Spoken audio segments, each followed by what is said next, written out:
Logistics പഠിച്ചിറങ്ങുന്ന ഒരാൾക്ക് ഇന്ന് ഇന്ത്യയിൽ തന്നെ 45,000 മുതൽ 50,000 രൂപ വരെ ശമ്പളം കിട്ടുന്ന ഒരു മേഖലയാണ് ഫാർമ ലോജിസ്റ്റിക്സ് അല്ലെങ്കിൽ ഫാർമ സപ്ലൈ ചെയിൻ.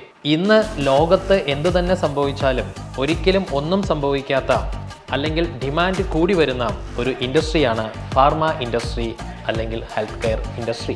വാക്സിൻ മുതൽ ജീവൻ രക്ഷിക്കുന്ന മരുന്നുകൾ വരെ നിർമ്മിക്കുന്നതും അത് വളരെ കൃത്യമായ താപനിലയിൽ സൂക്ഷിക്കുന്നതും വളരെ കൃത്യതയോടുകൂടി കസ്റ്റമറുടെ കയ്യിൽ എത്തിക്കുന്നതിൻ്റെയും പിന്നിൽ നല്ലൊരു സപ്ലൈ ചെയിനും ലോജിസ്റ്റിക്സും ഉണ്ട്.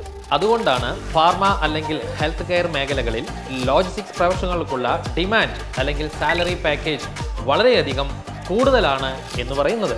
ഇത് ഇന്ന് ഇന്ത്യയിലാണെങ്കിലും ഗൾഫ് യൂറോപ്യൻ കൺട്രികളിലാണെങ്കിലും വളരെയധികം അട്രാക്റ്റീവ് സാലറി പാക്കേജ് ആണ് ഇന്ന് ഇൻഡസ്ട്രി നൽകുന്നത്. ഫ്യൂച്ചർ സെക്യൂർ ആകണം, പിന്നെ എന്തിനു കാത്തിരിക്കണം? നിങ്ങൾക്ക് വേണ്ടത് ഒരു ഓർഡിനറി ജോബല്ല, മറിച്ച് ഒരു എക്സ്ട്രാ ഓർഡിനറി ജോബാണ്.